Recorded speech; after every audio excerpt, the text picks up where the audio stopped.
Iniciando grabación. Muchísimas gracias, maestra. Bien, saludo a la audiencia de este diplomado en Derecho Probatorio Electoral, convocado por la Escuela Judicial Electoral del Tribunal Electoral del Poder Judicial de la Federación. Los saludo con mucho afecto y mucha admiración, y les voy a explicar por qué. Con mucho afecto, porque aunque no tengo el gusto de conocerlo personalmente, sin embargo, considero que todos cuantos integramos la población de este enorme y bello país, pues somos como una gran familia, porque todos tenemos, independientemente de nuestras posiciones políticas, ideología y manera de pensar, pues la idea de fortalecer nuestro país, sus instituciones y hacer que pues las cosas marchen lo mejor posible para México. Entonces somos como una gran familia y es como cuando vas a tu tierra de origen y te encuentras al primo, al sobrino que habías dejado de ver algún tiempo y lo ves con mucho cariño. Es decir, es como si hubiéramos dejado la relación hace 2 minutos. Entonces, por eso los saludo con mucho afecto, pero también con mucha admiración, porque todos ustedes, sin excepción, son personas que tienen muchos compromisos profesionales, tienen su agenda de trabajo cotidiano muy abigarrada. Hay que cumplir con compromisos laborales, familiares, de salud, qué sé yo. Y sin embargo, se dan un tiempo para estudiar estos temas que les gustan, por ejemplo, en materia electoral. Eso habla muy bien de ustedes, de su autodisciplina, de sus ganas de seguir adelante con su vida profesional. Por eso los admiro. Y deseo que este diplomado en el que ustedes se han inscrito lo concluyan en su tiempo perfectamente bien y obtengan sus documentos que les acrediten como cursantes del mismo. Ahora bien, por otro lado, agradezco públicamente ante ustedes la, la confianza que me otorgan los magistrados y magistradas de la Sala Superior del Tribunal Electoral del Poder Judicial de la Federación, así como la doctora Gabriela Rubalcaba, directora de la Escuela Judicial Electoral, y su equipo de colaboradoras y colaboradores, porque confían en mí para darles a ustedes este tema, para que lo platiquemos frente a ustedes. Es la prueba en materia electoral. Y por cierto, es un tema toral, es un tema esencial en el proceso judicial electoral, la prueba. Ya platicaremos de eso. Entonces, mi gratitud, mi reconocimiento a estas autoridades. Por otro lado, quiero hacerles observar algunas cosas antes de empezar a hablar del tema. La primera es que, como ustedes saben, este tema se debe desahogar en 3 sesiones. Entonces vamos a tener la actividad hoy, mañana viernes y el próximo lunes. Eh, por otro lado, esta presentación que ustedes están viendo, incluso minimizada, no es fácil leerle porque está pequeña la proyección. Este, esta presentación es de ustedes, es para ustedes, se hizo pensando en este grupo. Y cuando termine nuestra intervención el próximo lunes, se las haré llegar a través de la amable intervención de las autoridades de la Escuela Judicial Electoral. Entonces va a estar en sus dispositivos. Esto se los digo para que no se afanen en tomar alguna nota o alguna fotografía, cosas de ese tipo. No hay necesidad. Esa presentación va a ser de ustedes y de algo les va a servir. Es como material que obtienen en su diplomado. Por otro lado, también conforme vayamos desarrollando la temática, pueden surgir preguntas y pueden surgir también comentarios, porque todos ustedes pues han tenido experiencias, muchos trabajan en los órganos electorales, ya sea federales o locales, y pueden comentar alguna anécdota, alguna experiencia que tuvieron a propósito de lo que vamos a hablar. Yo les ruego que esa intervención para plantear dudas o comentarios las dejemos para el final de la clase. Vamos a tratar de terminar un poquito antes de la hora señalada, con el objeto de dar paso a sección de preguntas y respuestas. Entonces, nada más, si surge una pregunta, les sugiero amablemente que por ahí tomen nota, porque claro, como se va a hablar de muchas cosas, es posible que cuando quieras intervenir ya no te acuerdes bien a bien cómo estaba tu planteamiento. Entonces, pues toma nota por ahí y cuando venga la sesión de preguntas y respuestas, con mucho gusto estaré para atenderte. Ahora bien, dadas esas circunstancias, pues entremos en materia. Fíjate, nuestro tema en este diplomado es la prueba en materia electoral. Bien, yo les propongo temario,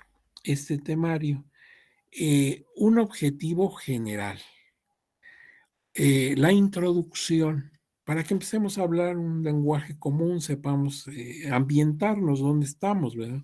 Vamos a empezar a hablar de esto. Y ya la temática es primero hablar de una teoría general de la prueba.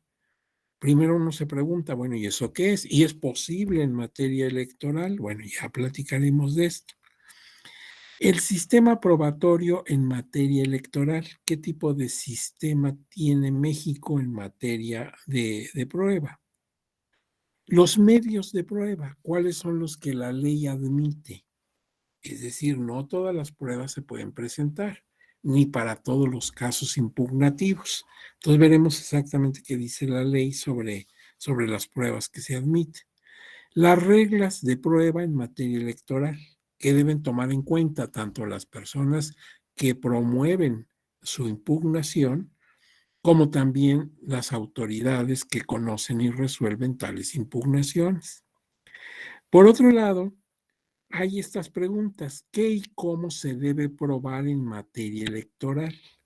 Nosotros como abogados hablamos entonces de circunstancias, de tiempo, modo y lugar. Vamos a ponernos de acuerdo a qué nos referimos cuando hablamos de tiempo, modo y lugar.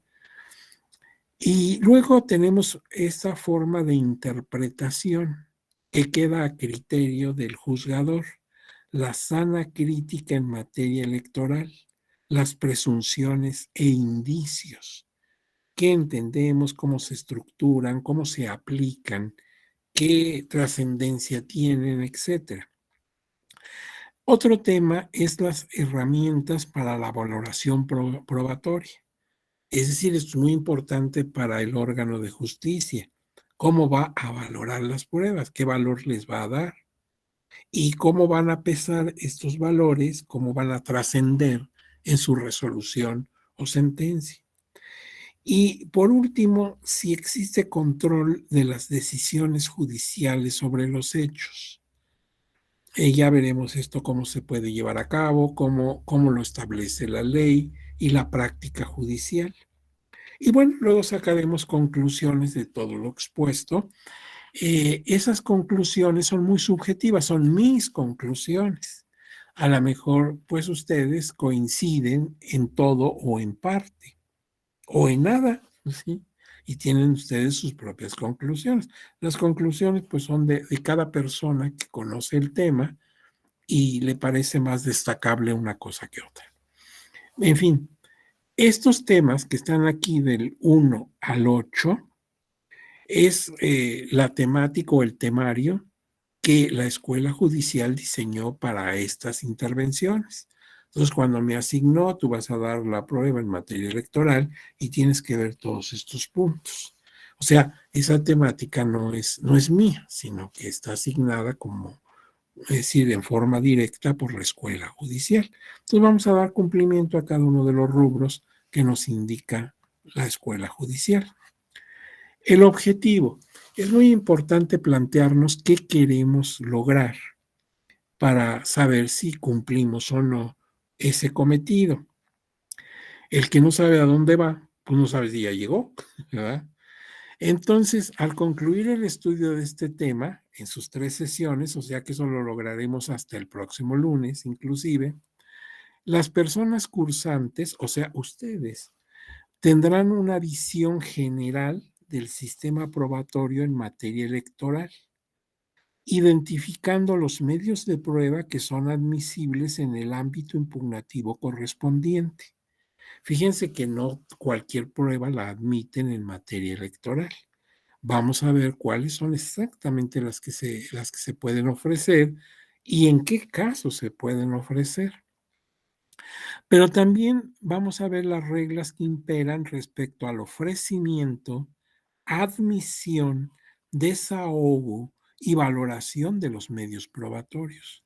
Todas esas conductas se desarrollan en el proceso judicial electoral, es decir, el impugnante o el tercero interesado en su caso ofrecen sus pruebas. Hay también, desde luego, un mecanismo de admisión de las tales pruebas si se apegan a derecho. Y luego el desahogo de las pruebas. Y finalmente la valoración, que esto es una situación en la que va el criterio del juzgador, cómo valora las pruebas. Ahora bien, por otro lado, eh, la trascendencia que tiene la prueba para que las personas justiciables logren sus objetivos procesales. Claro, el justiciable quiere que le den la razón y para que le den la razón, una de las claves, si no es que es la principal, es la prueba. Es decir, dependiendo de lo que tú pruebes, obtendrás el reconocimiento a tus agravios y por consecuencia la reparación de los mismos a través del órgano de justicia. Por otro lado, así como para que los órganos de justicia tomen y consoliden su convicción institucional respecto de los casos que han sido elevados a su conocimiento y resolución. Fíjate que la prueba no solamente es necesaria, absolutamente necesaria para las personas que acceden a la justicia reclamando precisamente la intervención del órgano jurisdiccional para resolver un problema que le plantea su agravio. Eso para ellos es esencial, la prueba, pero también para el juzgador. ¿Cómo voy a resolver, cómo te voy a dar la razón o no dártela si no tengo las pruebas al respecto? Entonces la prueba se vuelve algo fundamental, tanto para el justiciable como para el órgano de justicia.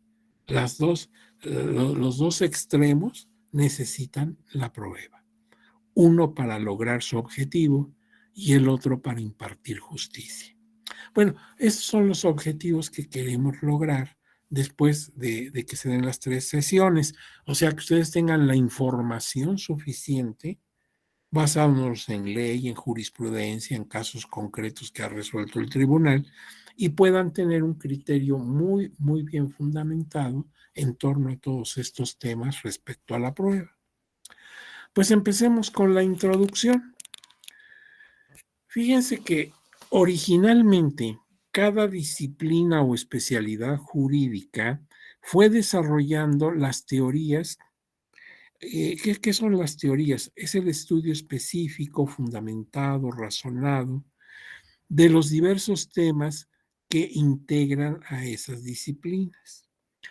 Ustedes conocen al magistrado eh, ya fuera de funciones, Flavio Galván Rivera, el doctor Flavio Galván. Lo han escuchado en muchas ocasiones y es una persona, desde luego, erudita en estos temas de lo electoral. Él ha tenido la práctica y la teoría. ¿Y a qué cito yo aquí al doctor Flavio? Pues porque él dice algo que me parece muy cierto, muy acertado. Dice, el derecho es un solo fenómeno, pero ese fenómeno, que es uno solo, por razones de especialización se divide en eso, en especialidades, en áreas. Coloquialmente se le dicen ramas. Entonces surge el derecho fiscal, el derecho constitucional, el derecho penal y así, así. Algunas de esas especialidades son muy antiguas. Por ejemplo, el derecho penal. Ya los pueblos antiguos tenían derecho penal, señalaban qué conductas eran delictivas y cómo se castigaban los tales delitos. Y en cambio otras son de reciente creación, como el derecho informático, que surge con la tecnología de nuestros tiempos. Entonces, así como un árbol tiene unas ramas muy gruesas, porque son muy viejas, y tiene apenas unos retoñitos por ahí, así le pasa al derecho. Eso comenta el doctor Flavio en algunas ocasiones. Bueno, pues nosotros en materia procesal, en materia de impartición de justicia, tenemos también esa división por razones de especialización: procesal civil, procesal penal, procesal laboral y así, así. Desde luego, procesal electoral. Ahora bien, dentro de estas disciplinas se van creando teorías generales, que es un estudio, es un análisis académico de temas fundamentales en esas áreas. Y una de esas teorías generales precisamente es la teoría general de la prueba, porque finalmente en todos los derechos procesales, penal, civil, mercantil, laboral, electoral, pues hay necesidad de probar. La prueba es esencial, decíamos. Entonces, hay algunos rasgos que son comunes a las pruebas en cualquier materia, ¿sí? Hay algunos aspectos que son comunes, estés en la rama que estés del derecho procesal. Por eso, por ejemplo, allá por los años 60, surgió la inquietud entre los académicos de crear una teoría general del proceso. Algunos de ustedes, cuando cursaron su carrera de licenciatura, si son abogados, llevaron por ahí en sus primeros semestres esa materia, teoría general del proceso. Y se acordarán que ahí lo que se ve son las reglas comunes que tiene cualquier proceso judicial. Estemos hablando de lo civil o de lo laboral o de lo que tú quieras. Entonces, en esto de crear esa disciplina, teoría general del proceso, encontrar reglas que son comunes a cualquier tipo de proceso, pues contaron a algunos juristas muy brillantes. Por ejemplo, en esta lámina se cita al doctor Donizeto Alcalá Zamora, un gran procesalista español, que mucho influyó en México con sus teorías. Y aquí mismo en México tenemos la figura inmensa, enorme, de don Cipriano Gómez Lara, ya fallecido, que fue pues también fundador, creador, impulsor de esta nueva disciplina, la teoría general del proceso. Y por ahí están los libros del maestro Gómez Lara, hablando precisamente de una teoría general del proceso. Y dice aquí la lámina algo interesante, dice que estos autores parten de la base de que el derecho procesal en general, desde luego ahí queda también lo electoral, se inicia con un presupuesto, que es el litigio, que desenvuelve un conjunto de etapas, y a eso le llamamos proceso y procedimiento, y persigue una meta, la sentencia. La sentencia es algo que desean el juez y el justiciable. Quieren que se resuelva el problema, y cómo se hace, pues a través de la sentencia. Entonces, en cualquier proceso que yo me encuentre, me voy a encontrar el litigio, el proceso, procedimiento y la sentencia. Entonces, miren, aquí hay algo que ustedes van a recordar de inmediato. La diferencia entre proceso, procedimiento, litigio y juicio. Para personas que no son abogados, tienen otras disciplinas profesionales, pues no están obligados a tener esa fineza de distinguir entre estas cuatro palabras: proceso, procedimiento, litigio y juicio. Incluso en algunos casos, en algunos diccionarios pueden aparecer como sinónimas. Proceso, pues es igual a litigio. Pero nosotros los abogados sabemos que no es así. y que si hay distinción entre proceso, procedimiento, litigio y juicio. Para el común de las personas no, por eso dicen, pues ahorita estoy llevando a cabo un proceso o tengo un juicio pendiente. Veamos entonces, recordemos a qué nos referimos los abogados con cada uno de estos términos. Proceso es un conjunto de etapas que implican distintas actividades de las partes y del órgano jurisdiccional para que pueda impartirse justicia en un caso determinado. A mí me perjudica una decisión, por ejemplo, del Instituto Nacional Electoral. Me perjudica como ciudadano o como partido político, o en fin, me está afectando.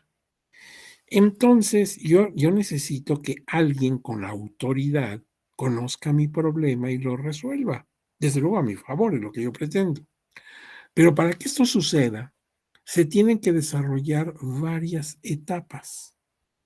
Vamos, empezando por la presentación de mi escrito de impugnación. Y así hasta que llegue el momento en que la sentencia que dictó una sala del Tribunal Electoral del Poder Judicial de la Federación, estoy hablando en materia federal, pues se lleve a cabo, se ejecute la sentencia. Entonces, para eso han pasado varias etapas. De tal manera que un proceso es un conjunto de etapas. Como sucede en un campo ajeno al derecho, en la industria.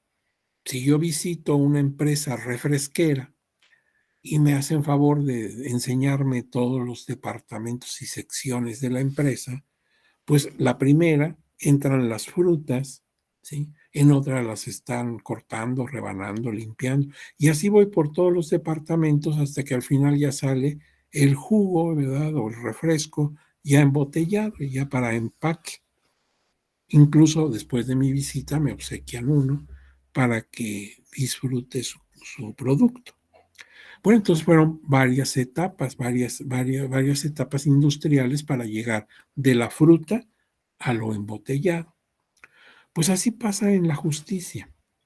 En la justicia hay etapas que hay que cumplir y a eso le llamamos proceso. Claro, proceso judicial, conjunto de etapas que implican distintas actividades de las partes. Las partes pueden ser el impugnante, el promovente, sí puede haber tercero interesado, no siempre lo hay, y la autoridad supuestamente responsable. Entonces, van a realizar distintas etapas estos sujetos y también el órgano jurisdiccional, por ejemplo, la Sala Regional Jalapa, para que pueda impartirse justicia en un caso determinado. Eso es un proceso. ¿Y qué es un procedimiento? Es un conjunto de requisitos de forma y fondo que deben observarse en cada una de las etapas del proceso. Yo, por ejemplo, debo presentar por escrito mi demanda, ¿sí? Debo acompañarla de mis pruebas que ofrezco o bien las que voy a entregar dentro de los plazos o las que pido, solicito a la autoridad que con esa autoridad la requiera porque yo ya las solicité, pero todavía no me las entrega. Entonces ahí tienes requisitos, ¿sí? Unos son de forma, por ejemplo, que esté por escrito, y otros son de fondo, por ejemplo, entregar tus pruebas. Entonces, en cada etapa del proceso se tienen que cumplir requisitos de fondo y forma, y eso se le llama procedimientos. ¿Cómo vas a proceder? Y por eso hay códigos de procedimientos civiles, códigos de procedimientos penales, y así, así. Ahora tenemos la palabra litigio. Litigio viene de la palabra litis, que en latín significa enfrentamiento, confrontación. Tú contra yo contra ti. Son puntos controversiales que sostienen las partes ante el órgano de justicia. Tú tienes tu posición, tú dices, esto me agravia. El Consejo Distrital tal dictó en tal fecha esta resolución o estableció estos parámetros y a mí me está perjudicando. Bueno, el Consejo Distrital dará sus razones. precisamente en su informe circunstanciado. Si yo tomé esa decisión por ABC y basándome en lo que dice la Constitución, la ley de instituciones y procedimientos electorales, etcétera. O sea, sus razones de la autoridad. Entonces son dos razonamientos enfrentados. Tú tienes tu verdad, Consejo Distrital, y yo tengo la mía, partido político. Y entonces por eso se habla de fijar la litis. Cuando conozco las razones de la autoridad y las razones del promovente, puedo ver en qué puntos difieren. Hay puntos en los que están de acuerdo, eso no es litigable, pero hay puntos en los que están en contradicción. Entonces el litigio es la esencia del proceso, es decir, es lo que vamos a tratar de resolver. Por eso en todas las sentencias aparece un punto de su redacción que dice, en este caso la litis consiste en, ahí están fijando la litis, es lo que van precisamente a discutir, a aprobar y a resolver en su momento respecto al enfrentamiento entre mis razones y las razones del instituto, en el caso de mi ejemplo. Ahora bien, esto es un poquito como cuando el médico fija el campo de intervención quirúrgica. Solamente esa parte de tu cuerpo vamos a traumatizar, vamos a afectar con nuestra intervención. El resto de tu organismo es intocable. Tenemos que respetarlo. Lo único que vamos a maniobrar y a molestar y a afectar es el pedacito que incluso lo señalamos con vendas y con área para que solamente esa parte de tu cuerpo sea afectada. Pues aquí pasa lo mismo. No tenemos por qué entrar en otros detalles más que fijada la litis, todo lo que venga a referirse a ella. Entonces ya no fue lo mismo litigio, proceso y procedimiento. Ahora, ¿qué es el juicio? El juicio es la resolución a la que arriba la justicia, o sea, el órgano de justicia, una vez que ha conocido y valorado las pruebas presentadas y los argumentos de las partes. El juicio lo hace el juzgador, no lo hace el particular, ni la autoridad responsable. El juicio lo hace el juez. En el caso, los magistrados, magistradas que componen los plenos de las distintas salas. Ellos son los que hacen justicia. Ellos son los que van a resolver el caso con la autoridad que están investidos y no es una actividad que tenga que realizar el particular ni la autoridad responsable. Entonces ya no fue lo mismo proceso, procedimiento, litigio y juicio. Ahora bien, el proceso en materia electoral se inicia cuando la o el justiciable, que puede ser una persona física, la ciudadana fulanita, el ciudadano menganito, o una persona moral, por ejemplo, un partido político, una agrupación, una coalición, ejercen su derecho de acción, es decir, su acceso al órgano de justicia para exponer el caso. Este derecho se materializa presentando la demanda.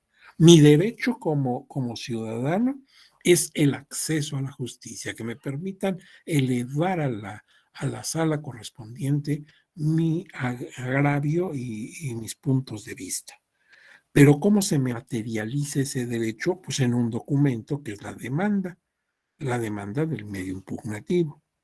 Durante el procedimiento electoral, las partes, que ya sabemos son el promovente y tal vez un tercero interesado, no siempre tienes tercero interesado, o llamado también compareciente, y la autoridad supuestamente responsable, con su informe circunstanciado, dan a conocer sus argumentos y presentan los elementos de probanza.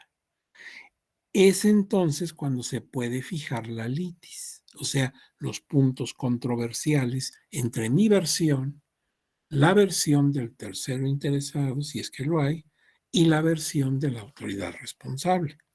La resolución del órgano de justicia, ese es el juicio, se materializa en la sentencia. Así como mi acceso a la justicia se materializa, se hace objetiva, tú la puedes ver, se hace objetiva en la demanda, pues la actividad del juez resolviendo se hace visible, la puedes consultar tú o yo, en el documento que llamamos sentencia o resolución.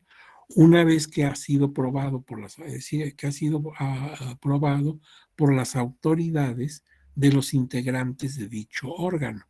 Las salas son órganos colegiados, están integrados por 5 o por 7 o por 3 magistrados, según sea el caso. Y entonces, una vez que se aprueba por ese pleno, entonces se da a conocer a las partes a través de la notificación y después ese expediente con esa resolución queda en página electrónica para que pueda ser consultado. Esto con base en el principio de transparencia. Por eso podemos entrar a la página electrónica del tribunal y consultar una resolución recaída en cualquier expediente. Ahora bien, en el caso concreto del derecho procesal electoral, el tema de la prueba resulta de fundamental importancia, como sucede en toda disciplina procesal, pero tiene aquí en el caso de lo electoral, características peculiares que lo hacen diferente, lo hacen sui generis, sí, o sea, especial. Ello porque presenta, entre otras, las siguientes características, tres. Una, el impacto político de las decisiones judiciales. Dos, la brevedad de los plazos procesales. Y tres, el involucramiento social que implica la mayor parte de sus decisiones. Fíjate que el proceso judicial electoral, pues no es igual a un proceso, por ejemplo, en materia civil. Generalmente, salvo situaciones excepcionales, un proceso civil afecta a las partes en litigio, por ejemplo, arrendador y arrendatario, cónyuges, etc. En cambio, en materia político-electoral, tiene un gran impacto político. Imagínate que lleguemos a la sentencia de que hay que dejar sin efectos una elección, por ejemplo, de gobernador. Se queda anulada la elección de gobernador en tal entidad federativa. Eso afecta a todo un colectivo, afecta a todo el país, aun cuando tú no vivas en el estado en referencia, pues todos estamos atentos a eso, tiene un enorme impacto político. Y por otra parte, los tiempos para reconocer y resolver son brevísimos, porque de alguna manera va a llegar el plazo para tomar posesión y ya tiene que haber una decisión. Entonces no se pueden alargar los asuntos por mucho tiempo. Y por otro lado está la opinión pública, las redes, los medios de comunicación, incluso a nivel internacional se está esto manifestando en la prensa, en la radio, en la televisión, al nivel, ya no digas nacional, sino a nivel internacional. Entonces, no puedes comparar el que el proceso electoral judicial sea similar a otros tipos de procesos.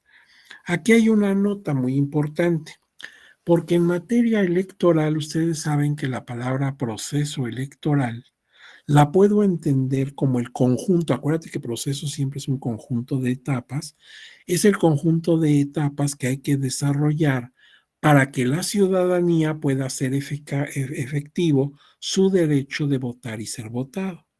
Entonces hay la etapa de preparación de la elección, la jornada electoral y así, hasta la declaración de validez. Bueno, son etapas, pero ahí estoy hablando del proceso electoral en materia ciudadana, en materia política. En el caso que estamos nosotros ahorita tratando, hablamos del proceso, pero que se desarrolla frente a los órganos de justicia. Es otra cosa, es un proceso litigioso. No es el caso de las elecciones. Esto lo digo porque en ambos casos se habla de proceso electoral.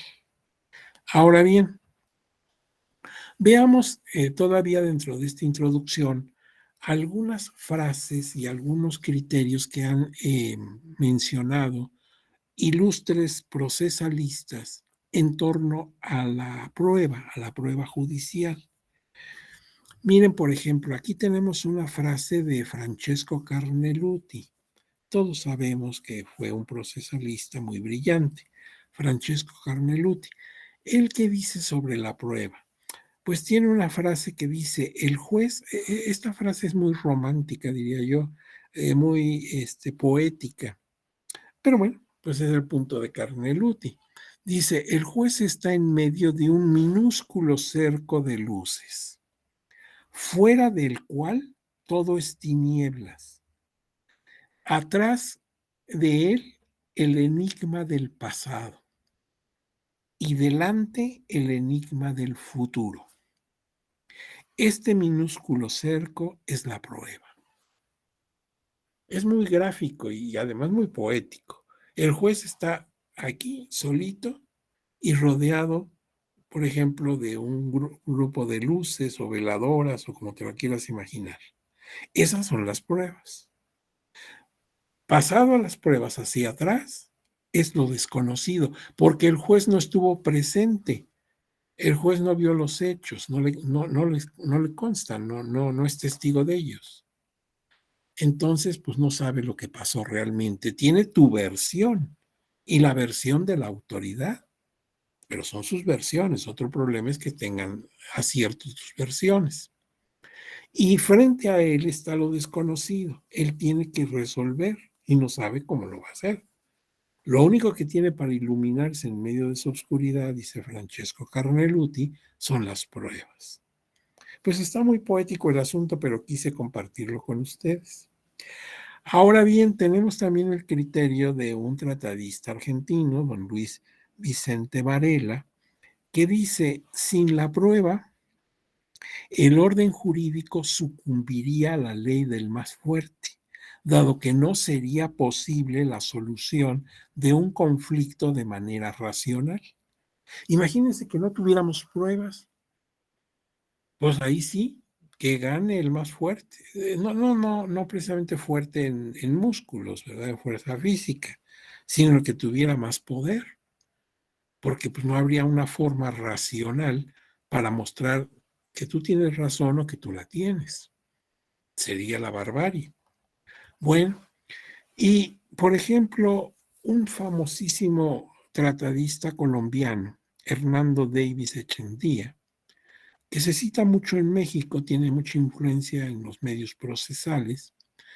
¿Qué dice de la prueba este autor?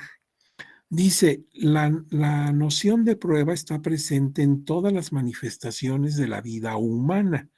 Probar es aportar al proceso por los medios y procedimientos aceptados por la ley los motivos o las razones para llevarle al juez el conocimiento de la certeza sobre los hechos. Recuerden que al juez no le consta nada. Él tiene tu versión. Bueno, tú tienes que mostrar que tu versión es veraz, que estás diciendo verdad. Y ahí está la prueba. Y dice este autor también que la noción de prueba está presente en todas las manifestaciones de la vida humana, incluso más allá de un proceso. Yo debo probar, ¿sí? Entonces, a veces actos que son intrascendentes se pueden convertir en una prueba. Fíjate, esta mañana, después de esta clase, saco mi auto de la cochera de mi casa y me dirijo a mi trabajo. En la esquina de la casa hay un puesto de revistas y periódicos. Y el señor de ahí me conoce de muchos años y como mi carro se tuvo que parar ahí por el semáforo, me saluda. Hola, doctor, ¿cómo está? Y yo me sigo hacia mi casa. También cuando saqué mi auto, estaban unos vecinos míos platicando en la entrada de su casa y también los saludé. Son cosas muy, pues digamos, muy cotidianas que no tienen trascendencia. Pero imagínate que se me imputa en un momento dado la comisión de un delito que se cometió a las 10 de la mañana el día de hoy. Y yo digo, no podría haber sido yo porque este delito ocurrió en tal lugar y yo a esa hora me encontraba saliendo de mi casa. Bueno, pues me van a decir, pruébelo. Ah, entonces ese saludo de mis vecinos y ese saludo del señor del puesto de periódicos, al que incluso aproveché para comprarle mi revista, como estaba parado, le dije, oiga, ¿ya tiene mi revista? Sí, aquí está, doctor. Hasta luego, que le vaya bien. Ellos pueden ser testigos que en ese momento yo estaba en mi casa a varios kilómetros de distancia del lugar de los hechos.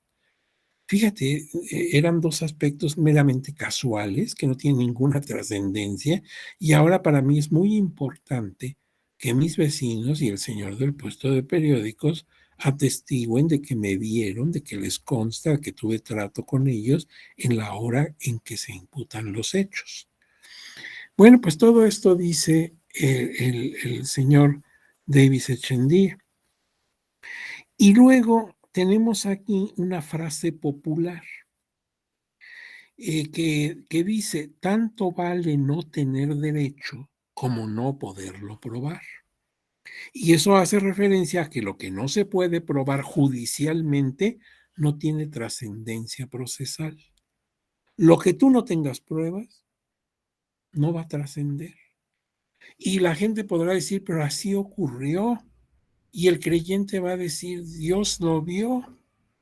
Pues sí, pero si no tienes pruebas, no ocurrió. Solamente trasciende al expediente y a la resolución, que es lo que te interesa, lo que se pudo probar.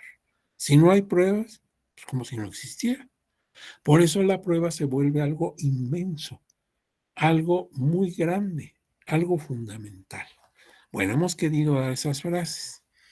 En conclusión, el tema de la prueba, su definición, su constitución, los medios de prueba, el ofrecimiento, admisión, desahogo, valoración y consecuencias impactadas en la resolución, son aspectos esenciales en un proceso judicial.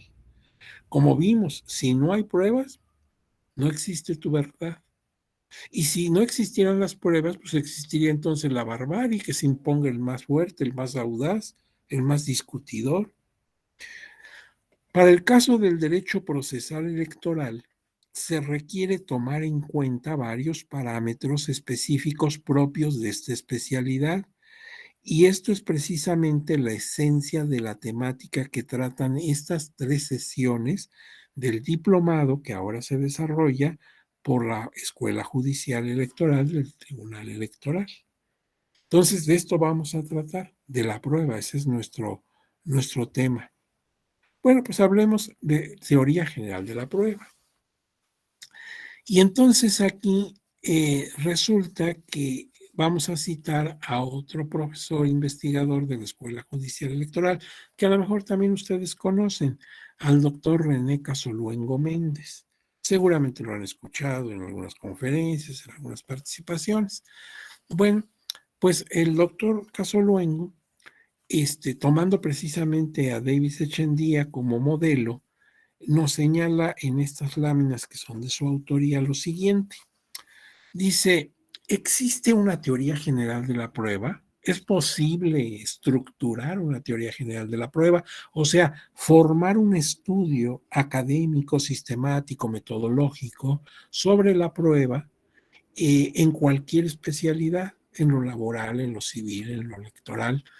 Bueno, pues Davis Echendía, dice el maestro Casoluengo, entre otros tratadistas, afirma que nada se opone a la existencia de una teoría general de la prueba, siempre que en ella se distingan aquellos puntos que por política legislativa estén o puedan estar regulados de diferente manera en cada tipo de proceso. O sea, lo que está diciendo Davis Echendía es lo siguiente. Sí puedes hacer una teoría general del proceso porque hay muchos aspectos que son comunes en cualquier disciplina jurídica, sea penal, civil, mercantil y claro, electoral. Nada más tomando en cuenta, y no se te olvide, que son reglas generales y que pueden admitir excepciones.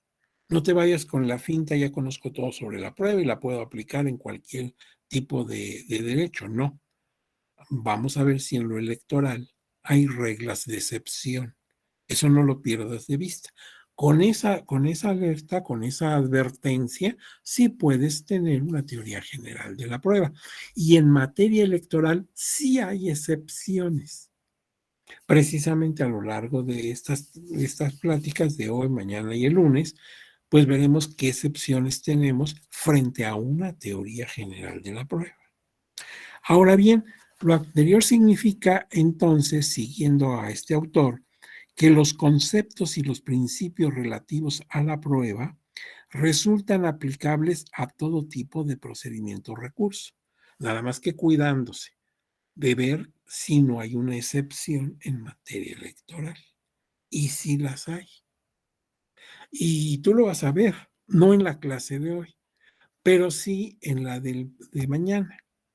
Normalmente, nada más para que no te quedes con la duda, para adelantar un poquito, normalmente la prueba documental pública hace prueba plena, salvo prueba en contrario, salvo caso que sea apócrifa, por ejemplo. Bueno, sin embargo, en materia electoral esto no sucede exactamente así. Hay razones de excepción, ya veremos por qué.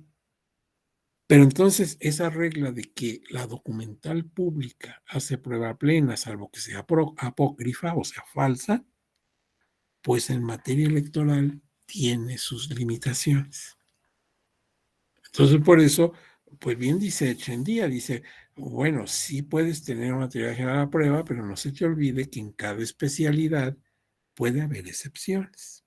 Bien, ahora pasando a otro punto. Jordi Ferrer, otro autor, manifiesta que la prueba y la determinación judicial de los hechos constituye uno de los problemas fundamentales del proceso de la justicia y del ordenamiento jurídico en general, y que esta cuestión no la puede negar ningún filósofo o jurista práctico sensato. ¿Qué está diciendo Jordi Ferrer?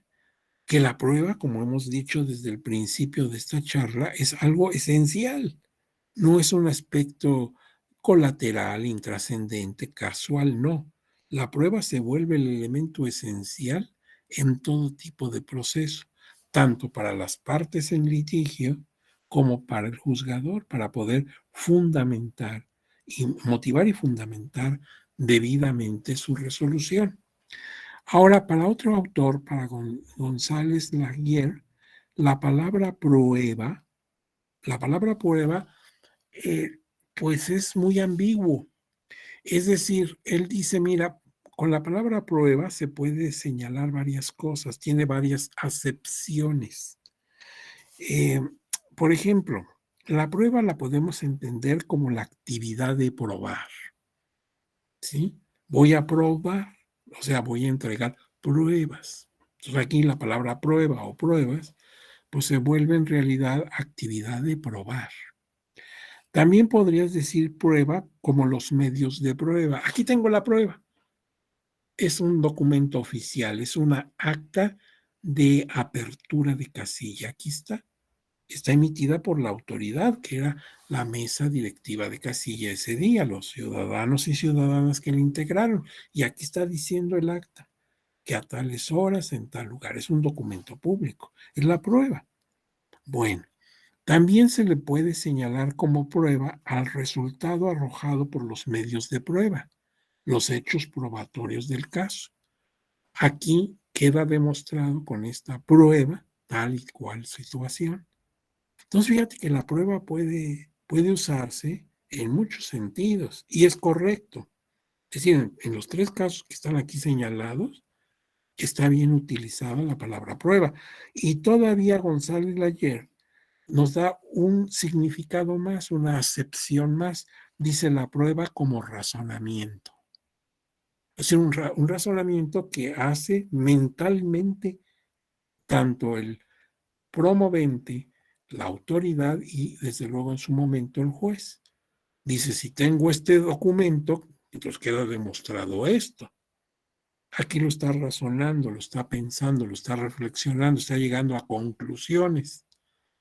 Entonces, si tengo este documento, queda demostrado esto y esto y esto. No queda demostrado esto y esto. La prueba no te da para probar eso.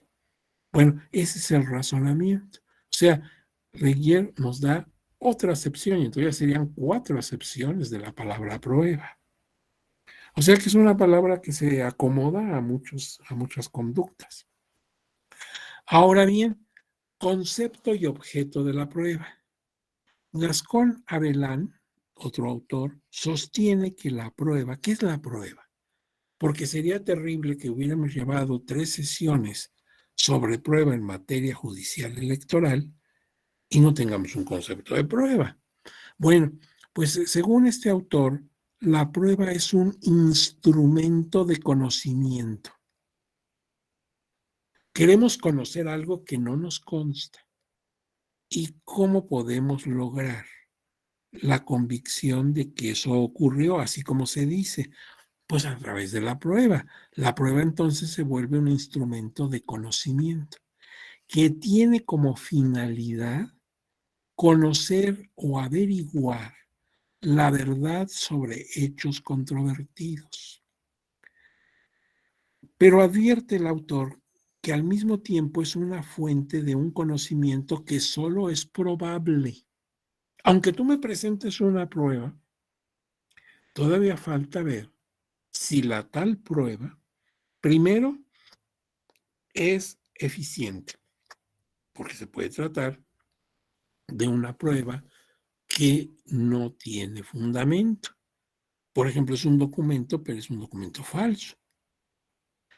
Por otro lado, lo que ahí asienta es muy seguro, muy probable o casi seguro que ocurrió. Pero veremos ya al ver todo el panorama de las pruebas que presentes tú y tu contraparte, será entonces que podamos deducir qué fue lo que realmente pasó. Y esto no lo perdamos de vista porque cuando el lunes estemos terminando ya la temática, vamos a hablar precisamente de la diferencia que hay entre la verdad judicial y la verdad verdadera, valga el pleonasmo. Porque una cosa es lo que realmente sucedió y otra, la que está estructurada en la sentencia. Y puede haber variación y a veces muy profunda. Entonces, pues por eso dice aquí que la prueba finalmente es una fuente de conocimiento que solo es probable. Es lo más seguro que eso haya ocurrido, pero nadie podría afirmarlo con su vida, porque sí puede haber diferencia entre lo que realmente ocurrió y lo que finalmente se dijo que ocurrió. Por eso muchas veces en cualquier proceso, no en el electoral, sino en cualquiera, puede haber personas que digan, oye, pero no sucedió así exactamente. No es exactamente lo que describe esta resolución. Pues sí, pero es lo que alcanzó a mostrar la prueba. Y a veces no concuerda, así como si fuera la mano y el guante, no siempre concuerda. A veces la verdad es más grande o más chica. Ahora, Couture, que es otro procesalista, considera que la prueba es la acción que permite demostrar o verificar la verdad o la corrección de una afirmación. Fíjense, cuando tú llegas como promovente o como tercero interesado o como autoridad responsable, que son las partes en el proceso judicial electoral, llegas con tu verdad. Tú afirmas las cosas desde tu punto de vista. Las cosas son así desde tu perspectiva, desde tus anteojos. Ajá. Y entonces la prueba viene a reforzar lo que tú estás afirmando, en el caso que la prueba sea eficiente. Entonces tú dices, señor, esta casilla se instaló fuera del tiempo reglamentario. Aquí lo dice muy claro, que fue instalado a las 10 de la mañana. Debería haberse instalado antes, ¿sí?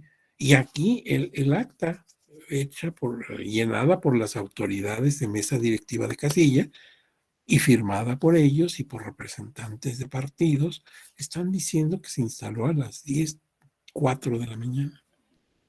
Entonces aquí hay una prueba de que no se instaló en el tiempo adecuado, en el tiempo que ordena la ley. Bueno, pues entonces yo afirmé que se retrasó la instalación de la casilla. ¿Y cómo lo pruebo? Con ese documento, que es una prueba documental pública. Esa es mi prueba. Y entonces, aunque el juez no estuvo ahí y se dio cuenta que se instaló fuera de los tiempos señalados por la ley, pues sin embargo hay un documento que parece demostrar tal cosa. Ya veremos cómo lo valora. Bien. Ahora, Sentíes Melendo, otro autor, sostiene que los hechos no se prueban. Los hechos existen. Lo que se prueba son afirmaciones que podrían referirse a los hechos. Fíjate, este autor ya nos movió el tapete, ya nos movió la alfombra. No solamente a ti, que eres abogado, tal vez, sino a todas las personas. Porque cualquier persona, abogado o no, dice, bueno, la prueba demuestra que eso sucedió. Y este autor tiene otro punto de vista. Dice, los hechos no se prueban. Los hechos existen o no existen. Lo que tú pruebas son afirmaciones que hace respecto de los hechos. Y es que aquí entraríamos en un problema de la teoría del conocimiento en la prueba. Para eso, por cierto, hay otro diplomado de la Escuela Judicial Electoral. Pero fíjate, muy interesante, cómo conocemos, porque un mismo hecho puede tener dos o más versiones según puntos de vista de quien lo observaron. Yo doy mi versión, lo que yo aprecié, lo que yo supe de ese hecho. Pero tú que fuiste testigo del hecho también, puedes tener una versión muy diferente. Y no eres mentiroso, ni yo tampoco. Solamente que son dos apreciaciones distintas. Yo sentí agresivo lo que nos dijo la persona. Y a ti no te pareció eso. Te pareció que el Señor habló con firmeza, pero no fue grosero. Y ni tú mientes ni yo. O sea, los dos somos personas respetables y pues nos responsabilizamos de lo que estamos diciendo. Lo que pasa es que tú tuviste otra perspectiva que yo. Entonces, puede haber varias versiones de un mismo hecho. Todo depende de la apreciación de cada uno. Por eso dice, lo que se prueba son afirmaciones que podrían referirse a los hechos. La parte, dice Melendo, siempre la parte, no el juez, formula afirmaciones. No viene a traer al juez sus dudas, sino su seguridad. Tú no le dices al juez, me parece que ocurrió esto. Es probable que haya pasado esto otro. No, tú le afirmas. Tú no estás dubitativo frente al juez, tú estás tajante. Dices, pasó esto. A lo mejor no tienes razón y no porque seas un mentiroso. No eres un malandrín, no, eres una persona respetable. Lo que sucede es que eso fue lo que tú apreciaste. Entonces, dice él, la parte, siempre la parte, no el juez, formula afirmaciones, no viene a traerle al juez sus dudas, sino su seguridad, real o ficticia. A lo mejor tiene razón o a lo mejor no la tiene, pero lo afirma. Sobre lo que sabe, no viene a pedirle al juez que averigüe, sino a decirle lo que ella ha averiguado, para que el juez constate, compruebe, verifique. Esta es la expresión exacta, verifique si estas afirmaciones coinciden con la realidad. Tú estás afirmando esto, no lo estás dudando, lo dices tajante. Bueno, el juez con las pruebas va a verificar si lo que tú dices es cierto o estás en un equívoco. Si tu apreciación es muy interesante, pero no es correcta, no va de acuerdo a la verdad. Esa sí es labor del juez. Ahora bien, hay una tesis emitida por el Tribunal Electoral del Poder Judicial de la Federación.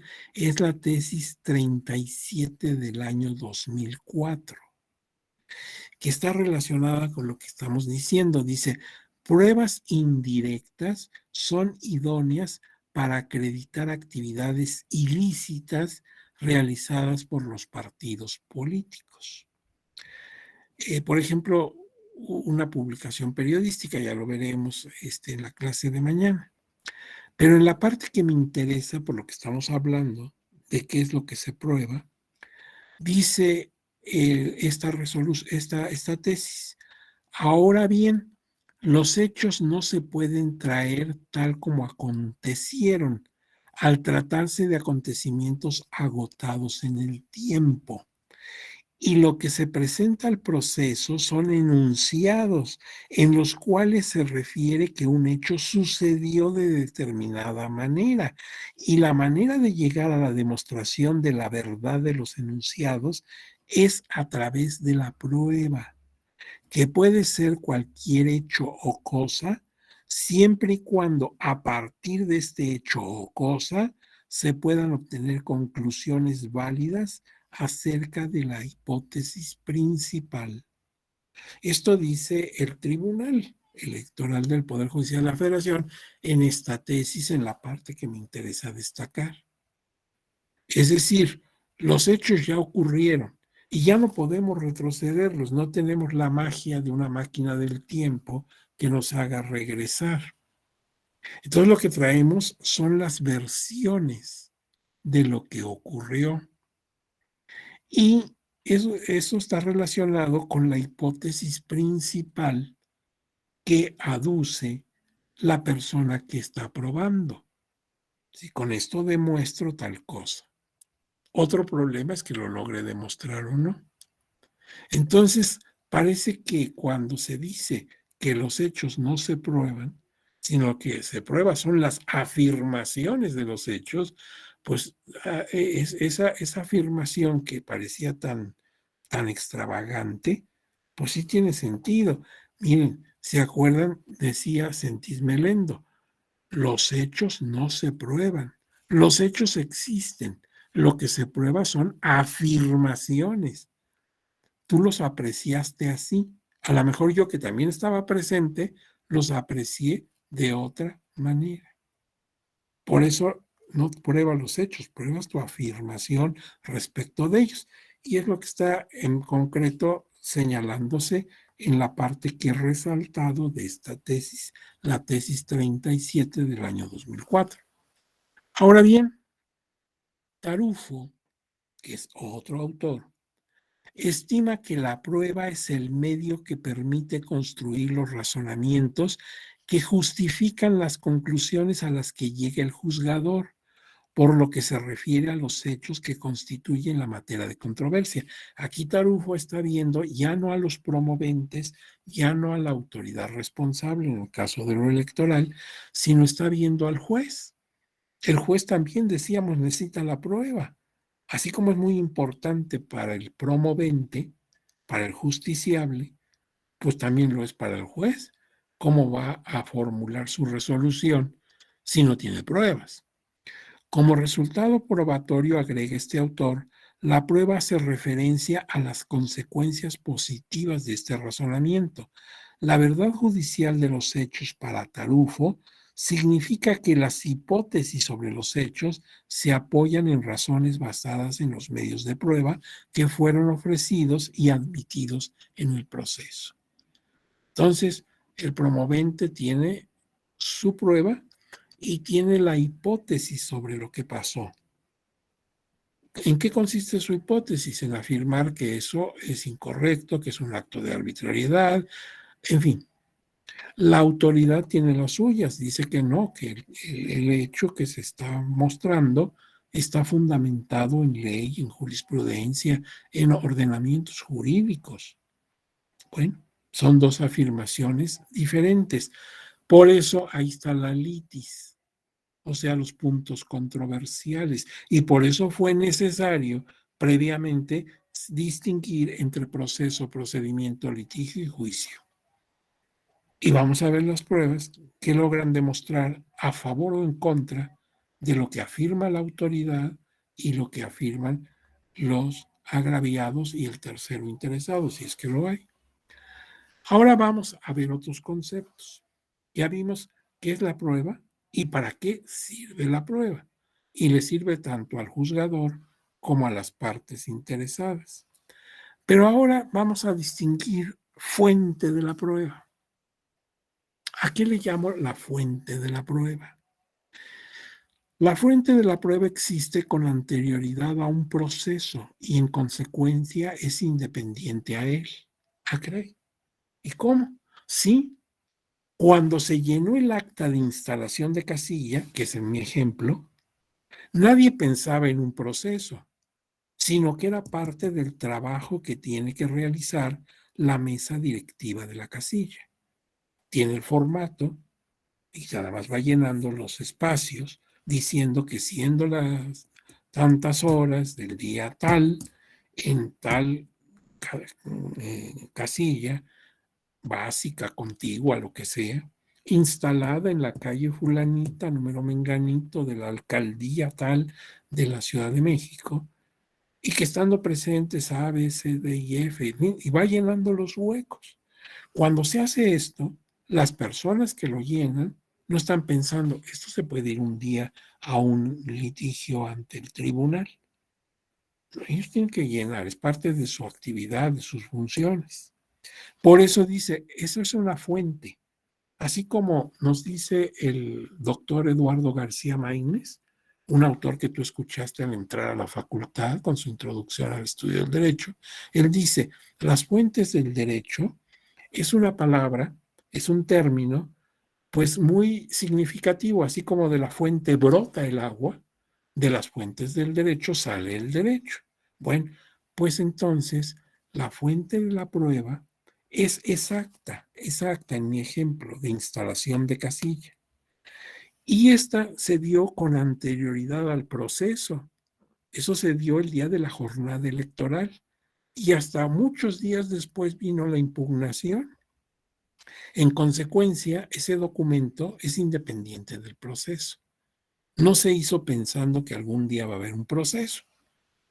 Ahora bien, una fuente de prueba, una vez incorporada a un proceso y por tanto transformada en un medio de prueba, es cualquier objeto que permita obtener conclusiones válidas sobre la hipótesis principal. Y esa hipótesis principal, ¿qué es? Son los enunciados de las partes. Las partes dicen, esto ocurrió y esto me agravia. Eso dice él, eso dice según él. O la autoridad dice, no, esto ocurrió bien, está bien fundamentado. Eso dice la autoridad. Vamos a ver si tiene razón. Pero son sus hipótesis de las partes en controversia.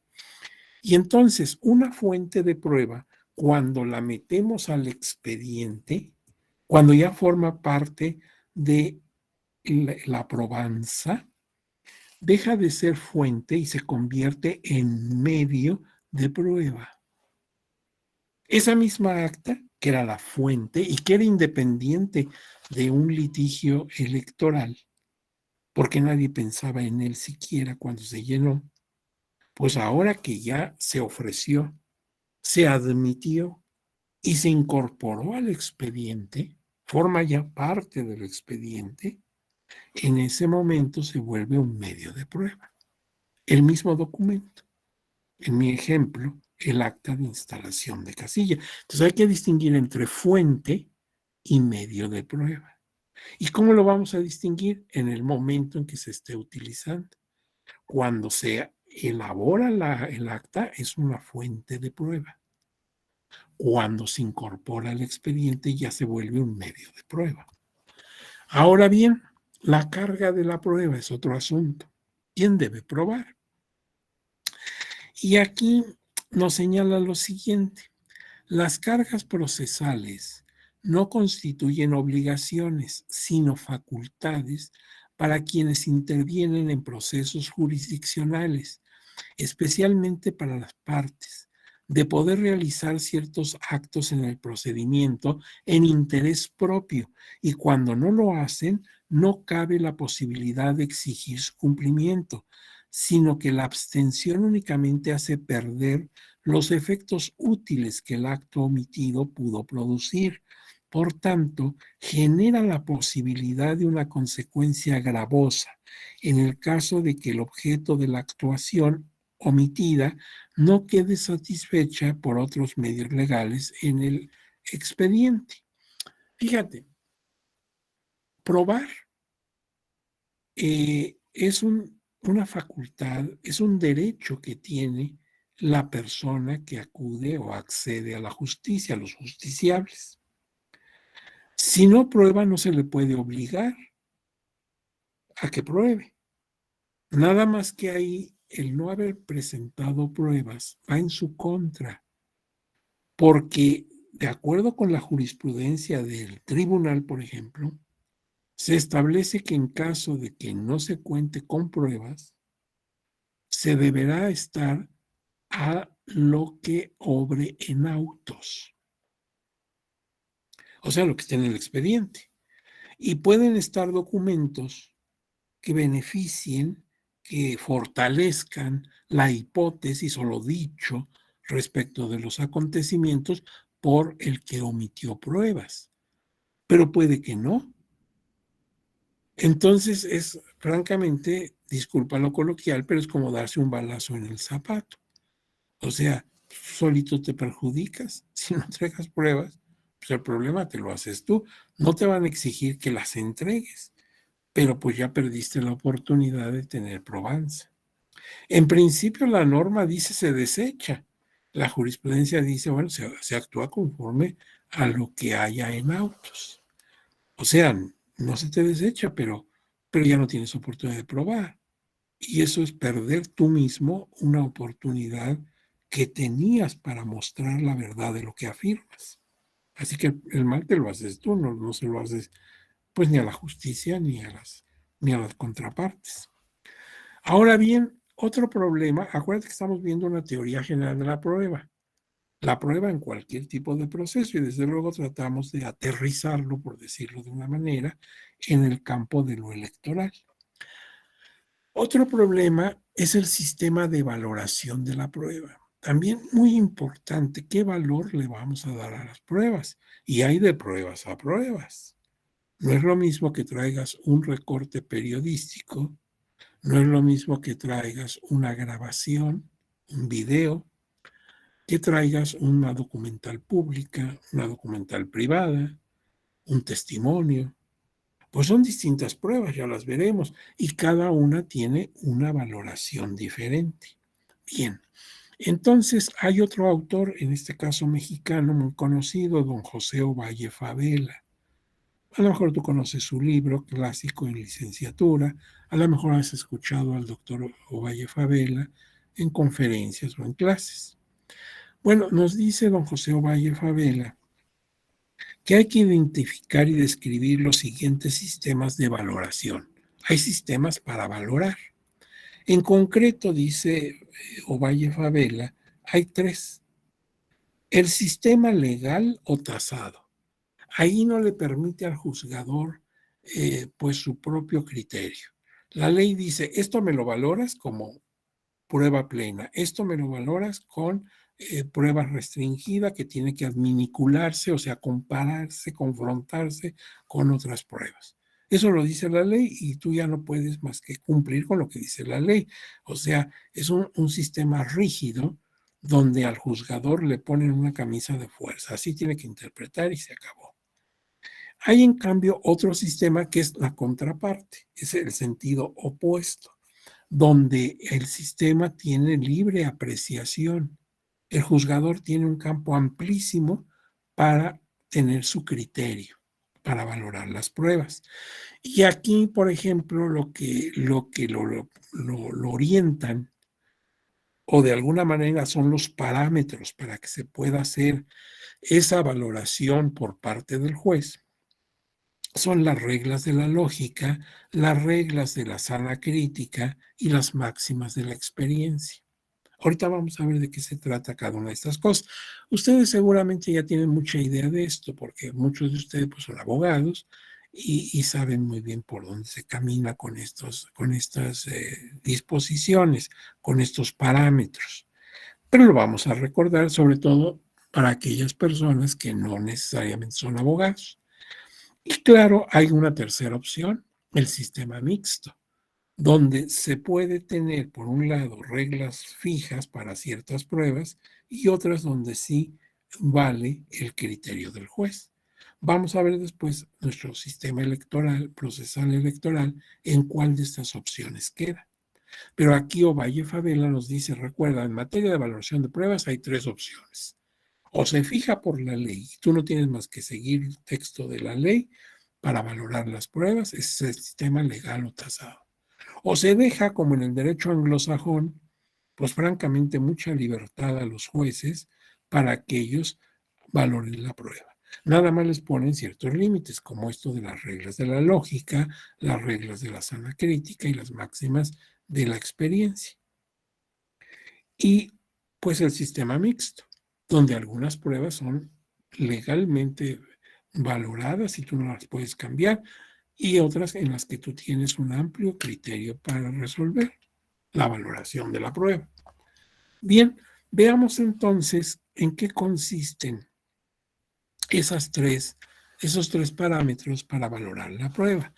Las reglas de la lógica, la sala crítica y las máximas de la experiencia. Aquí voy a observar y comentar primero lo que respecta a la lógica, las reglas de la lógica, y luego las máximas de la experiencia, porque la sana crítica es un conjunto de las dos. Entonces, aunque aquí están en ese orden, yo voy a ver primero la A, luego la C y luego la B. Mira, veamos la A, las reglas de la lógica. Como todos sabemos, la lógica es una parte de la filosofía que estudia las reglas del razonamiento, las reglas del pensamiento coherente. Esta disciplina pues la generó desde la antigüedad Aristóteles. Aristóteles es llamado el padre de la lógica. El pensamiento coherente, las reglas para estructurar un pensamiento coherente. Por eso dice aquí que generalmente en el caso que nos interesa, para materia judicial, se basa en silogismos, eh, en reglas de no contradicción, en reglas de similitud. Este es el campo de la lógica como parte de la filosofía. No puede darse, por ejemplo, que una cosa sea y no sea a la vez. Ahí habría una contradicción. Entonces, si algo lo consideras lícito, es lícito siempre. No puede ser lícito e ilícito a la vez. El juez no puede caer en esos errores.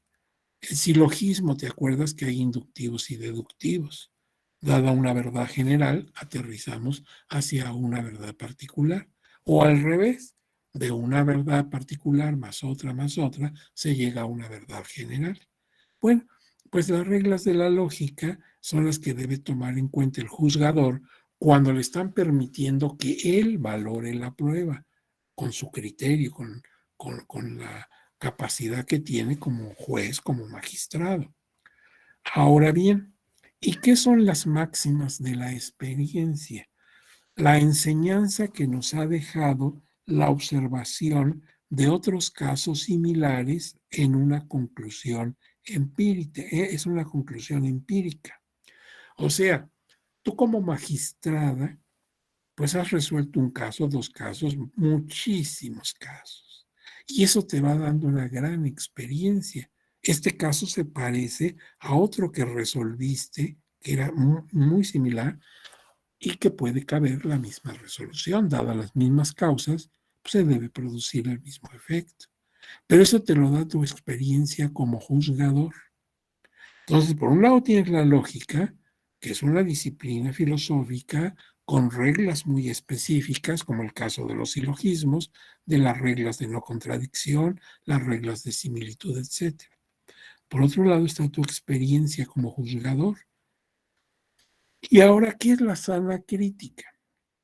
La sana crítica son reglas de correcto entendimiento humano que unen la lógica con las máximas de experiencia. Por eso primero preferí saltarme a máximas de experiencia, porque finalmente la sana crítica es la conjunción de las dos, juntar la lógica con la experiencia. Y la expresión sana crítica,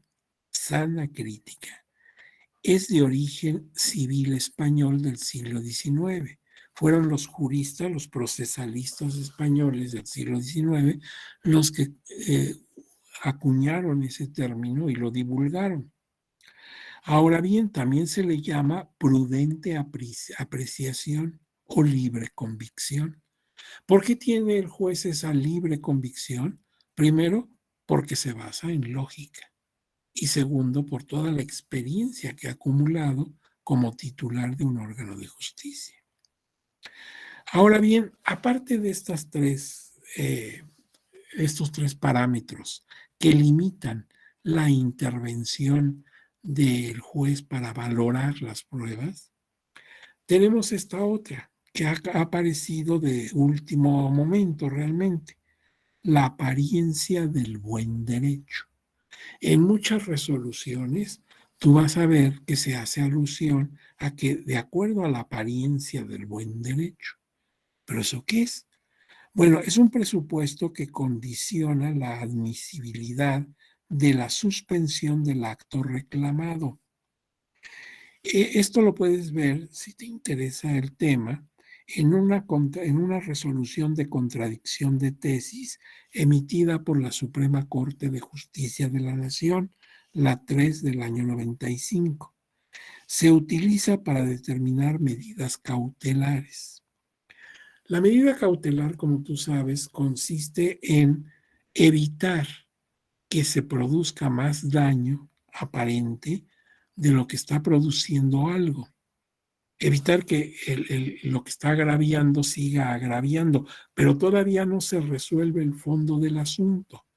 Nada más a medida de precaución, por eso le llaman medidas cautelares, hacemos esa salida, exigimos que cese el acto que aparentemente está perjudicando. A lo mejor cuando llevemos a cabo el proceso nos encontramos que no perjudicaba, pero para evitar cualquier riesgo. Entonces, mira, en este caso, por ejemplo, en materia procesal electoral, se tienen medidas cautelares, se retira el spot que aparentemente perjudicaba al partido o al candidato. Todavía no lo resolvemos, estamos en un procedimiento especial sancionador.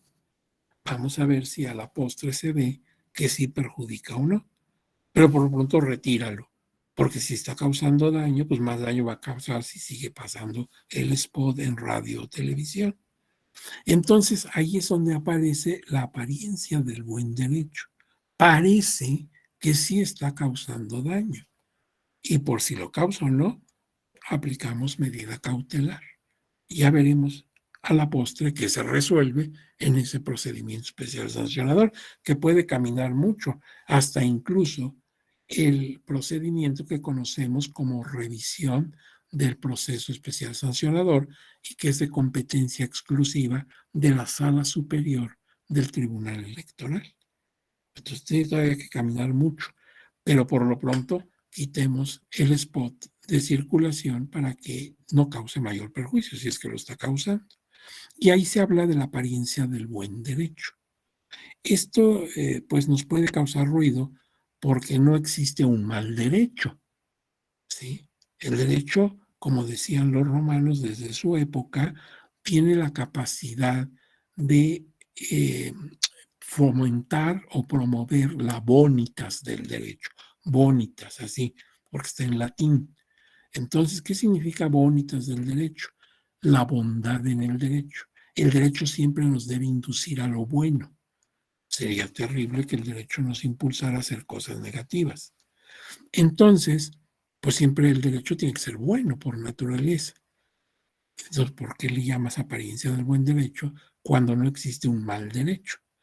Pero no va por ahí la terminología, sino lo que queremos decir con ello es que parece que, por ejemplo, tiene razón en pedir esas medidas cautelares, todavía sin resolver el fondo del asunto. Pero por lo pronto, para que no siga causando perjuicio, pues en fundamento o con fundamento en la apariencia del buen derecho, vamos a aprobar que se tomen medidas cautelares. Bueno, esto es un añadido a ese momento en que el juzgador puede aplicar su criterio. No está regulado por una ley, no está, digamos, encartonado por lo que dice una disposición normativa. Otra cosa respecto a la valoración de la prueba consiste en que sea una valoración conjunta.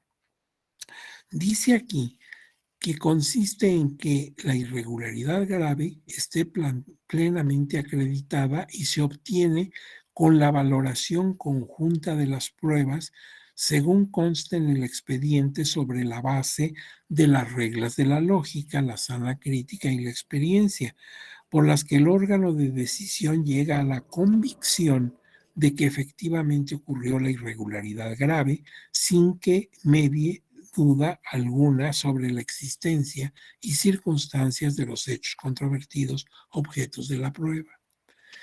La valoración tiene que ser en conjunto, o sea, todas las pruebas que se aportaron las vamos a valorar. Y de esa valoración y de esa confrontación, ¿sí? De esa adminiculación, vamos a obtener una convicción, de tal manera que a lo mejor una prueba calificada en forma específica no adquiere pues convicción, no da convicción al juzgador, pero ya una, más muchas, pues van reforzándolo. Entonces, ese recorte periodístico que tiene un valor muy pequeño, sin embargo, si se va acompañando de otras pruebas de mayor valoración, pues convencen más al juzgador de lo que realmente ocurrió. De tal manera que por eso la valoración debe ser conjunta. Primero vamos a valorar separadamente cada prueba, pero después haremos una valoración conjunta. Y aquella prueba que a lo mejor no nos convencía mucho, tenía un valor probatorio mínimo, pues como hay otras pruebas que lo están reforzando, resulta que ya adquirió mucha importancia esa prueba. Ahora bien, la exclusión de la prueba obtenida ilícitamente. Hay pruebas que no se pueden tomar en cuenta en principio porque al obtenerla violaste, por ejemplo, principios constitucionales. Bueno, entonces en principio se debe excluir esa prueba porque se hizo bajo base ilícita y no podemos bajo un ilícito tener una prueba convincente. Sin embargo, vamos a ver qué dice de los límites de esa exclusión. La exclusión, o sea, sacar la prueba ilícita, aplica tanto a la prueba obtenida como resultado directo de una violación constitucional, como a la prueba indirectamente derivada de dicha violación. Sin embargo, existen límites sobre hasta cuándo se sigue la ilicitud de las pruebas de conformidad con la cadena de eventos de la violación inicial que harían posible que no se excluyera la prueba. Dichos supuestos son en principio y de manera enunciativa, no limitativa, los siguientes. Si la contaminación de la prueba se atenúa, si hay una fuente independiente para la prueba y si la prueba hubiera sido descubierta inevitablemente. Por ejemplo, se tomó una grabación de una comunicación telefónica intervenida, contrario a la Constitución. En principio es una prueba ilícita y no tenemos por qué darle valoración, porque estaríamos darle validez a un hecho ilícito. Y eso no es correcto. Sin embargo, ¿qué tal que aparte de esa prueba telefónica, tenemos, por ejemplo, testimoniales, tenemos documentales públicas o privadas? Pues en primer lugar hacen ver que lo que escuchamos en la grabación podríamos hasta descartarlo, de todas maneras hay otras pruebas que no tienen nada que ver con la prueba telefónica, que están diciendo lo mismo, están mostrando que ocurrió esto. O bien van dando fortaleza a esto que no lo vamos a tomar en cuenta, pero pues parece que sí existió lo que dice. Entonces, por eso, pues no es así tan tajante. Si violaste principios constitucionales, esa prueba no se puede tomar como válida y consecuentemente no va a contar para determinar la resolución. Pero cuidado, porque puede haber otras pruebas que coincidan con eso y que aunque tú no lo estás tomando en cuenta, se echa a ver el caso que tú querías, que se cometió esa irregularidad. Ahora, la prueba judicial es todo motivo, razón o aportado al proceso por los medios y procedimientos aceptados en la ley para llevarle al juez el convencimiento de la certeza sobre los hechos discutidos en el proceso. El objeto de la prueba es la afirmación de las partes a manera de enunciados hipotéticos sobre los hechos ocurridos. Lo que tú me cuentas como promovente es una hipótesis, es tu punto de vista, es lo que posiblemente ocurrió y por eso tus pruebas. Las fuentes de la prueba son los hechos percibidos por el juez y que le sirven para deducir el hecho que se quiere probar. El medio de prueba son formas autorizadas por la ley para poder probar un medio controversial. Como ves, aquí se está haciendo un resumen de qué es la prueba, para qué es la prueba, cuáles son las fuentes de las pruebas y cómo se convierten en medios de probanza. Los medios de prueba pueden ser libres, la ley no los menciona exhaustivamente, sino que pueden tratarse de cualquier medio idóneo para crear convicción en el operador de justicia, o bien restringidos, cuando la ley concretamente señala cuáles son los que se pueden utilizar, que es el caso del sistema jurídico mexicano, y concretamente en materia procesal electoral. Ahí el juez no puede admitir lo que sea, sino que la ley le dice, las pruebas que se pueden admitir son A, B, C, D. Las vamos a ver mañana, con base en la ley, cuáles son las que podemos admitir. La palabra prueba, fíjate, muy interesante antes de que nos vayamos, la palabra prueba deriva del latín probus. De probus deriva prueba. ¿Y qué significa probus? Probus significa bueno, honesto, confiable. Por eso cuando tú dices que una persona es proba, significa que es una persona honorable, una persona respetable, honesta. Ojo con ello. En principio la prueba debe ser de buena fe. Si yo le presento documentos, se lo estoy presentando al juzgador, al señor juez, a la señora magistrada. No puedo llegarle con mentiras porque además esta es una conducta ilícita y sancionable. Entonces, ante esa persona, me tengo que conducir con toda honestidad.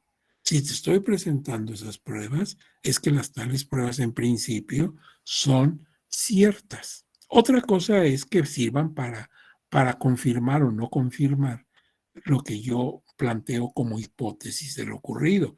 Pero mi honestidad debe quedar clara. Te traigo los documentos y los documentos son ciertos.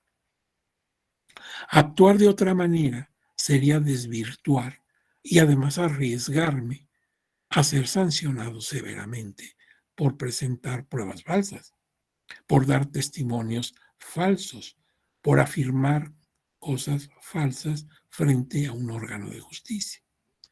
Y qué bueno que vayamos al origen de la palabra para que veamos que desde aquella época tan remota, la prueba implica honestidad, confiabilidad. Ahora bien, la palabra prueba tiene, entre otras, dos acepciones. La vulgar, la que cualquier persona tiene en mente, aunque no sea abogado, que es la comprobación de los hechos. Y la judicial, la comprobación de las afirmaciones de los hechos respecto de estos hechos. Sí, fíjate, para quien no es abogado, dice, yo con esto pruebo lo ocurrido. El juzgador me dice, no, no pruebas lo ocurrido, pruebas tu hipótesis sobre lo ocurrido. O sea, ¿cómo lo viste tú? ¿Cómo lo apreciaste tú?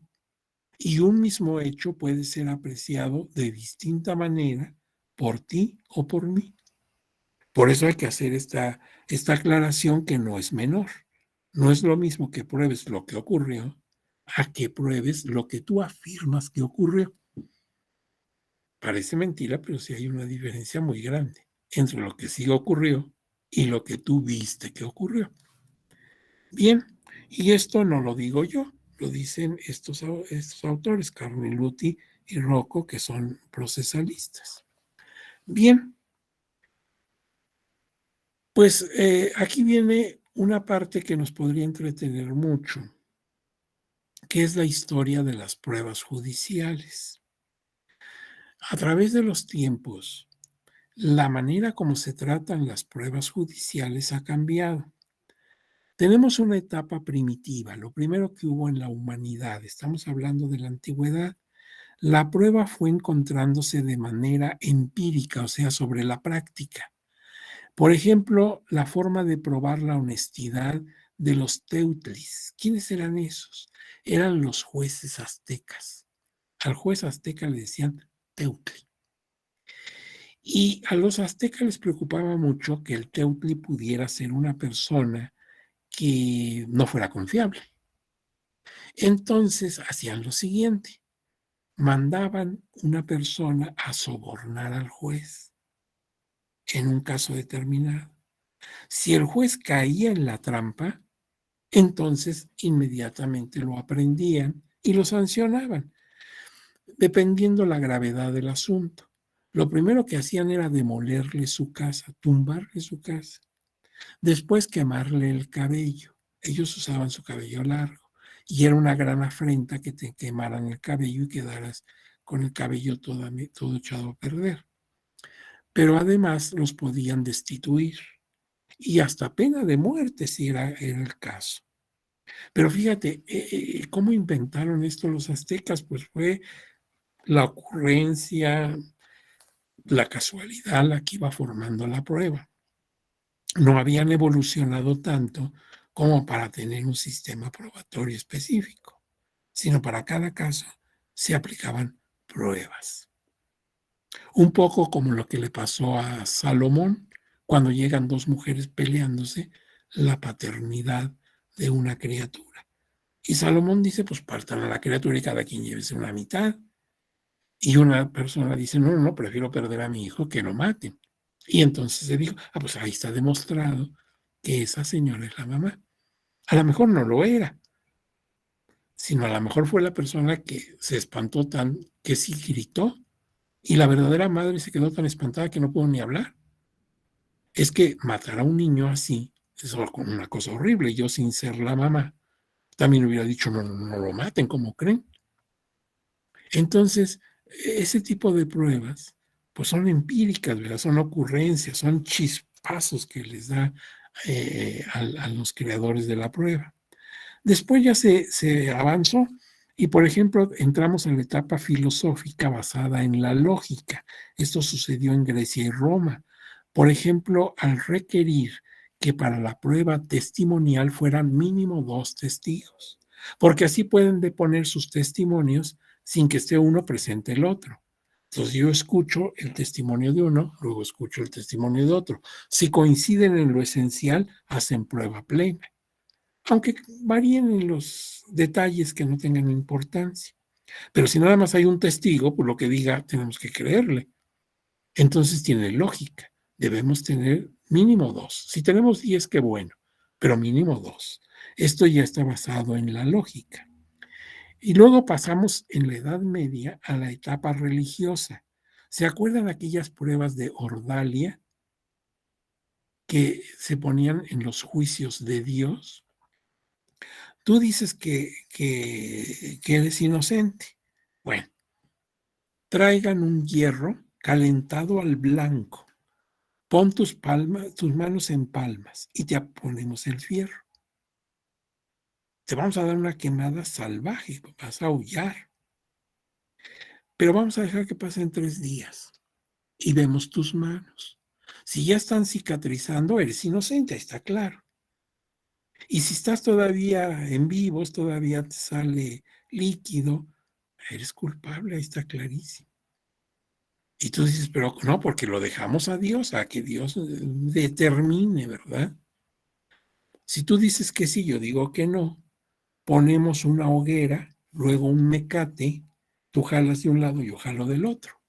El primero que se venga de bruces sobre la llama es culpable, está claro. Ese no tiene razón. Entonces, fíjate, pues era muy supersticioso esto, era retroceder a tiempos de barbarie. Entonces se habla de la etapa religiosa, donde dejamos que Dios nos dé a conocer, a probar las cosas. Ahora bien, viene después la etapa legal, donde el juez debe apegarse a los procedimientos marcados en la norma procesal, lo que constituye precisamente el sistema de valoración tasado. La ley te dice, esta es la manera como tú vas a valorar las pruebas, no hay otra. Y tú tienes que darle ese valor de acuerdo a lo que la ley señala. Luego viene la etapa de convicción, sobre todo en Inglaterra, en el Reino Unido, en el siglo XIX, cuando el juez tiene amplio criterio. Para su criterio y de acuerdo al asunto que está tramitando, pues resolver la valoración de la prueba. Entonces el criterio del juzgador se vuelve muy importante. Y luego viene finalmente la etapa científica, donde el juez toma en cuenta disposiciones legales para valorar la prueba, pero también basándose en la lógica, la sana crítica y las máximas de la experiencia, es decir, en el criterio acotado del órgano de justicia, lo que produce un sistema de valoración mixto, que es precisamente el que tiene el sistema mexicano y concretamente el sistema judicial electoral. Y bueno, vamos hasta aquí a dejarlo. Esto es como una reseña histórica de lo que ha pasado con las pruebas. Y en la clase de mañana vamos a ver los puntos 3, 2, 3 y 4 del temario. El sistema probatorio en materia electoral, los medios de prueba en materia electoral y las reglas de la prueba en materia electoral. Esto lo dejamos para mañana. Ahorita, si ustedes me lo permiten, voy a dejar de compartir. Acuérdense que toda esta presentación va a estar en sus manos. Y ahora damos paso en los minutos que nos faltan para que ustedes planteen alguna duda o algún comentario que quieran hacer en torno a lo que hemos visto, que ha sido muchas cosas. Es una información pues muy amplia, en 2 horas. Es demasiada información, no les vaya a dar una embolia, ¿verdad? Es mucho. Pero bueno, pues a ver, si tienen dudas o si tienen comentarios, con muchísimo gusto estoy a sus órdenes.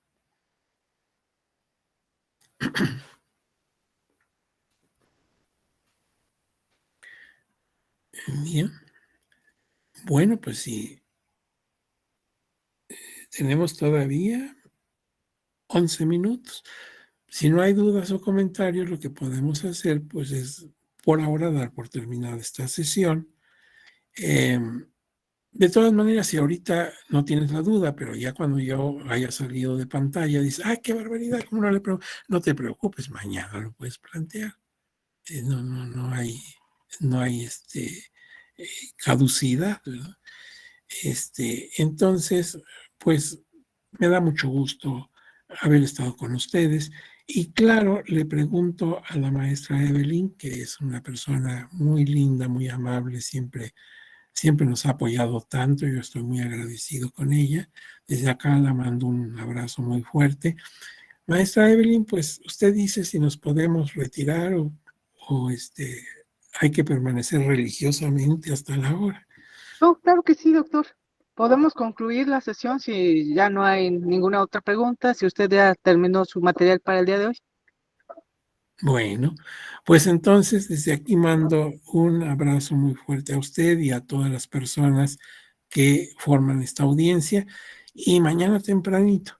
Le agradezco mucho el mensaje que nos envió uno de las personas de la audiencia. Muchas gracias a todos por sus comentarios y y nos vemos mañana. Una petición muy especial a todos y a todas. Cuídense mucho, no se confíen porque todavía la situación no está muy clara y más vale protegernos que llevarnos un susto horrible. Pues nos vemos entonces, que tengan un día muy tranquilo. Ya Gracias, nos doctor. vemos. Gracias a todos. Hasta luego. Gracias, doctor. Gracias, doctor Hasta Marco Antonio. luego. Buen día a todos. A todos, hasta luego, que estén bien.